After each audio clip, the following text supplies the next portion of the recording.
আসসালাম শিক্ষার্থীরা, সবাইকে স্বাগতম করছি অর্জন করতে আয়োজিত আরেকটি গাইডলাইন মূলক ভিডিওতে। এটিসি 25 তোমাদের একটা স্লোগান লিখছি, আগে এটা শোনাই। সেটা হচ্ছে 24 ব্যাচ যখন স্বর্গে, 25 ব্যাচ তখন কেন মর্গে।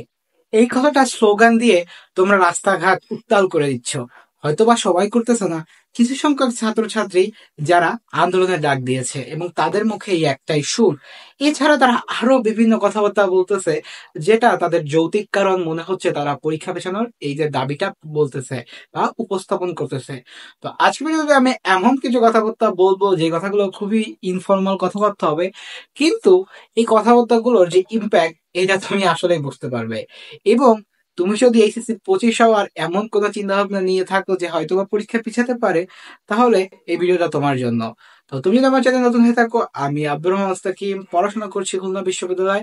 তো চলো আজকের ভিডিও শুরু করা যাক। ভিডিও শুরু করার আগে একটা কথা বলি, সেটা হচ্ছে কি, পরীক্ষা কেন পিছানোর কথা বলা হচ্ছে। তো আমি এর আগেও একটা বিষয় নিয়ে ভিডিও বানিয়েছিলাম। এই বিষয়ে ভিডিও বানালে ভিউজের অভাব হয় না, কিন্তু আমি আসলে ভিডিও বানাতে চাই না, কারণ এটা আমার আইডিওলজির সাথে যায় না।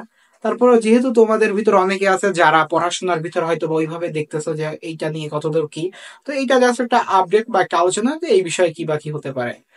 এখন আমরা জানি যে আমাদের এই যে কথাটা বলা হচ্ছে যে 24 ব্যাচ যখন স্বর্গ, অর্থাৎ 24 ব্যাচকে আমাদের অটোপাস দেওয়া হয়েছিল। অটোপাস বলতে হচ্ছে একদম ওদের যে পরীক্ষাগুলো ছিল তার পরবর্তী পরীক্ষাগুলো, ওদের পূর্ববর্তী যে পরীক্ষা এসএসসি পরীক্ষার আগে গিয়ে রেজাল্ট করা হয়। এরপর আর এই যে 25 ব্যাচ, এদের হচ্ছে কি, এরা ফুল সিলেবাসে পরীক্ষা দিবে না। এরা ওই যে শর্ট সিলেবাস, অর্থাৎ এসএসসি 22-এর যে সিলেবাস ওইটাই পরীক্ষা দিবে। এবং ওই সিলেবাসের আগে যখন পরীক্ষা দিবে, তাদের সিলেবাস কাঠামো কিন্তু 24 ব্যাচের সমান হবে, কিন্তু 24 ব্যাচ যে সুবিধাগুলো পেয়েছে 25 ব্যাচ তারা বলতেছে তারা এই সুবিধা পায় নাই। তো তারা যে প্রথম কথাটা বলতো সেটা হচ্ছে কি, যে করোনার কারণে তাদের হয়তো বা স্বাস্থ্য ঝুঁকি থাকতে পারে, অথবা ডেঙ্গুর যে প্রকোপ এইটা হয়তো বা খুব বেশি হয়ে যাবে, যার কারণে হয়তো বা তারা পরীক্ষা দিতে পারবে না। অথবা কোনো শিক্ষার্থী যদি করোনা আক্রান্ত হয় বা ডেঙ্গু আক্রান্ত হয়, তার নিশ্চয়তা কে দিবে। এখন একটা কথা সেটা বলি, সেটা হচ্ছে করোনা বা ডেঙ্গু, এটা নিশ্চয়তা বা একজন শিক্ষার্থীর করোনা বা ডেঙ্গু হবে এটা নিশ্চয়তা যদি পরীক্ষা নাও হয় তাও কি হবে না, এরকম নিশ্চয়তা তোমরা দিতে পারবে?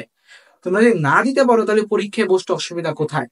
এখন আসি, এই যে পরীক্ষা যদি কোনো কারণে পিছায় তাহলে তোমাদের কি ক্ষতিতে হতে পারে। এছাড়াও আর তোমরা যে কারণ দেখাচ্ছ, আরেকটা কারণ দেখাচ্ছ হচ্ছে বন্যার কারণ। বিভিন্ন আমাদের জুলাই অভ্যুত্থান, এই যে বিভিন্ন সময় তোমাদের বিভিন্ন সময় নষ্ট হয়েছে, এই সময়গুলোকে তোমরা কারণ হিসেবে দেখাচ্ছ। এখন বলি, পরীক্ষা যদি পিছায় তাহলে তোমার কি কি ক্ষতি হচ্ছে। প্রথম হচ্ছে যে ক্ষতি, সেটা হচ্ছে কি, তুমি জানো, আর এই পরীক্ষা পিছালে সব থেকে বেশি ক্ষতি হবে কাদের জানো? যারা হচ্ছে মোটামুটি স্টুডেন্ট এবং যারা ভালো স্টুডেন্ট, এদের বেশি ক্ষতি হবে। যারা লোয়ার মিডল, এরা পরীক্ষার আগের দিন পরেই পরীক্ষা দেয়। অর্থাৎ যারা লো বা লোয়ার মিডল স্টুডেন্ট, এরা পরীক্ষার আগের দিন পরেই পরীক্ষা দেয়। ফলে এদের পরীক্ষা যদি আজ হচ্ছে 6 মাস পরেও হয়, এদের যে প্রিপারেশন থাকবে। কিন্তু যারা টপার অথবা যারা অর্থাৎ মিডিল আছে বা যারা মিডিয়াম স্টুডেন্ট, এদের যেই ক্ষতিটা হবে সেটা হচ্ছে কি, প্রথমত তোমার পড়ার যে অর্থাৎ একটা রিদম এটা কেটে যাবে। অর্থাৎ তুমি জানো যে তোমার পরীক্ষা যখন চলে আসতেছে, তুমি ডেইলি একটা বেসিসে তোমার পড়ার একটা গতি ধরে রাখছো। এই গতিটা যখন দেখবে যে পরীক্ষা কিছু সময় স্টপ করে আর কতদিন পর হবে, এই যে রিদমটা, এই রিদমটা থাকবে না। আমি আমার একটা কথা বলেছিলাম, সেটা হচ্ছে কি, আমার এই যে ইউনিভার্সিটি একটা সেমিস্টার, ওইরকম আমরা পরীক্ষার 7 থেকে 8 দিন আগে অব্দি আমরা জানি না তো যে ফেব্রুয়ারি মাসে আমাদের পরীক্ষা হওয়ার কথা। আমরা জানুয়ারি মাসের লাস্ট উইকের দিকে আমরা জানতে পারলাম আমাদের পরীক্ষা আগাবে, অর্থাৎ পিছাবে। আমাদের পরীক্ষা 1.5 থেকে 2 মাস পোস্টপন হচ্ছে। এরপরে মনে হলো হয়তো বা আমাদের জন্য এটা ভালো বা শুভকর। আমাদের একটা টিচার একদিন ক্লাসে এসে বলল, আসলে এই জিনিসটা তোমাদের জন্য কখনোই ভালো না। কেন? তোমার এই যে পরীক্ষাটা, এখন তোমার যে পড়াশোনার যে রিদম, এটা যদি একবার কেটে যায়, তাহলে তুমি তোমার পরীক্ষার আগে পড়া গুছিয়ে নিতে পারবে না। এবং ট্রাস্ট মি, আমি যখন পরীক্ষায় বসেছিলাম আমার মনে হয়েছিল যে পরীক্ষাটা আরো 1.5 মাস আগে হয়ে গেলে হয়তোবা আমার এই যে হ্যাসেল এটা চলে যেত। এবার নাম্বার 2, এটা হচ্ছে টাইম পিরিয়ড। টাইম পিরিয়ড কি? অ্যাডমিশন। আমরা জানি যে এইচএসসি লাইফের পর আমাদের যেটা আছে এটা হচ্ছে অ্যাডমিশন। তুমি কি জানো একটা অ্যাডমিশন পিরিয়ড শেষ হতে কত সময় লাগে? তোমাকে আমি একটা সিম্পল উদাহরণ দিই, সেটা হচ্ছে আমি তো ফার্স্ট টাইমার ছিলাম। আমি এইচএসসি পাস করি হচ্ছে,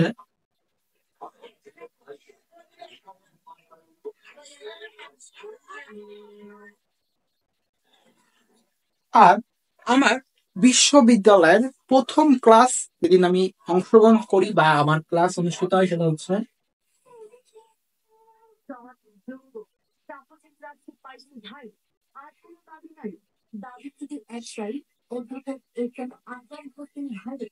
আচ্ছা, এইখানে একটা টুইস্ট দিয়ে দিয়ে এবার সেটা হচ্ছে আমি এইচএসসি পাশ করি হচ্ছে 26 নভেম্বর 2023, আর আমি ক্লাসে অংশগ্রহণ করি হচ্ছে 20 অক্টোবর 2024।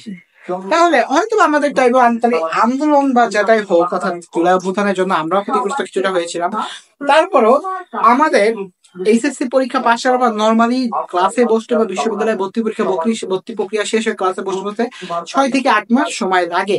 এবার এই 6 থেকে 8 মাস সময় লাগার পর অর্থাৎ আমার 6 থেকে 8 মাস সময় আমার ইউজুয়ালি যায়। এরপরে যদি আমি আরো 2 মাস পরীক্ষা পিছাই তাহলে আমার কি হবে, আমার এই টাইমটা এটা আরো পিছায়া যাবে। ফলে আমার যে যে দিন শেষে আমরা যেটা করতেছি আমাদের পড়াশোনার যতটা লেগেসি বাড়বে, অথবা লেটেন্সি বাড়বে, অর্থাৎ যতটা টাইম পিরিয়ড বাড়বে, ততই কিন্তু আমাদের পড়াশোনা ততটা খারাপ হবে, ততটা ভালো হবে না। আর যদি তোমরা এইচএসসি পিরিয়ড ছোট করো, সেটার আর যেটা পয়েন্ট সেটা হচ্ছে কি অ্যাডমিশনে আরো একটা অসুবিধা ফেস করবা। যারা তোমরা পরীক্ষা পিছানো চাচ্ছ তারা হচ্ছে কি, তারা অ্যাডমিশন প্রিপারেশনে কম টাইম পাবা। কম টাইম বলতে যে স্বায়ত্তশাসিত বিশ্ববিদ্যালয়গুলো আছে তারা তাদের যে একাডেমিক ক্যালেন্ডার সেই অনুযায়ী পরীক্ষা নিয়ে থাকে, এবং এই একাডেমিক ক্যালেন্ডার তারা বিগত কয়েক বছর ধরে ফলো করতেছে, ধর 1-2 বছর না, প্রায় 3-4-5 দশক ধরেই তারা এই যে ক্যালেন্ডার এটা ফলো করে। তাদের একটা সেমিস্টার বা এক একটা টার্ম শেষ হলে তারপর তারা পরবর্তী ব্যাচের জন্য যে ভর্তি পরীক্ষা সেটার কার্যক্রম শুরু করে। তো এর ফলে যেটা হবে, তুমি যদি এইচএসসি পরীক্ষা 2 মাস পিছাও, তো আমি তোমাকে বলে দিই, ধরো এখন কি মাস, জুলাই চলতেছে, তুমি সেপ্টেম্বরে পরীক্ষা নেওয়ার একটা তোমাদের ছাত্রদের কিন্তু এটা পোষণ করতেছে, বা আগস্টের শেষ সপ্তাহে। এখন আগস্টে যদি পরীক্ষা শুরু হয়, এই পরীক্ষা শেষ হতে হতে নভেম্বরে হয়ে যাবে রেজাল্ট। তোমার জানুয়ারি বা প্রথম সপ্তাহে বা দ্বিতীয় সপ্তাহে দিতে হবে। এখন জানুয়ারি প্রথম বা দ্বিতীয় সপ্তাহে যদি দিই তাহলে তোমার ঢাকা বিশ্ববিদ্যালয়ের পরীক্ষা কখন নিবে, আর কখন তোমার বাকি যে বিশ্ববিদ্যালয় আছে তারা পরীক্ষা নেবে। আমরা জানি সাধারণত ঢাকা বিশ্ববিদ্যালয়ে গত বছর পরীক্ষা হয়েছিল জানুয়ারি মাসের দিকে। ফলে এখন দেখো যে তুমি রেজাল্ট পেতে পেতে যখন, তাহলে তুমি যে ব্যাচটা এটা কি ইউনিভার্সিটিতে রিটেন করতে পারবা। এর ফলে যেটা হবে সেটা হচ্ছে তোমাদের ইউনিভার্সিটিতে গেলে 4 থেকে 5 মাস ব্রেক দিয়ে দেওয়া হবে, এবং তোমাদের এমন করা হবে যাতে তোমরা পরবর্তী ব্যাচের সাথে বা পূর্ববর্তী ব্যাচের সাথে ম্যাচ করতে পারো। এর জলজান্ত উদাহরণ হচ্ছে আমি এরকম বললাম যে আমার ক্লাস শুরু হয় হচ্ছে অক্টোবরের 20 তারিখ।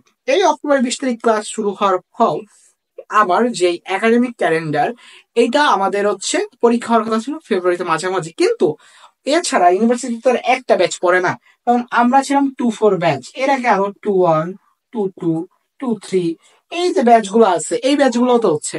এখন আমরা পুরো একটা আলাদা রিদমে চলতেছিলাম, আর এই ব্যাচ গুলো একটা আলাদা রিদম চলতেছিল। অর্থাৎ আমরা যখন পরীক্ষা দিই তখন এরা ক্লাস করে, যখন এরা ক্লাস করে আমরা তখন পরীক্ষা দিই। এর ফলে যেটা হলো, ইউনিভার্সিটি আমাদের এই ব্যাচটা সামলাতে হিমশিম খেয়ে গেল, যার ফলে আমাদের ওই যে বললাম না সেমিস্টার গ্যাপ দিয়েছিল 1.5 থেকে 2 মাস, ওই গ্যাপটা দিয়ে আমাদের পরবর্তী বা পূর্ববর্তী ব্যাচের সাথে যাতে আমরা ম্যাচ করে থাকতে পারি, এই কারণে আমাদের এই ব্রেকটা দেওয়া হয়েছিল। ফলে তুমি যদি ওই রকম কোনো না কোনো ভাবে যদি চাও যে এসএসসি পরীক্ষা 2 মাস পিছা, তাহলে তুমি যখন পরবর্তীতে বিশ্ববিদ্যালয়ে যাবে তখন এই যে তোমার টাইমটা, এই টাইম স্প্যানটা এটা ম্যাচ করার জন্য তোমার একটা গ্যাপ দিয়ে দেওয়া হবে, এবং এই গ্যাপটা কিন্তু তোমার ওয়েটিং পিরিয়ড থেকে আরো লং করবে।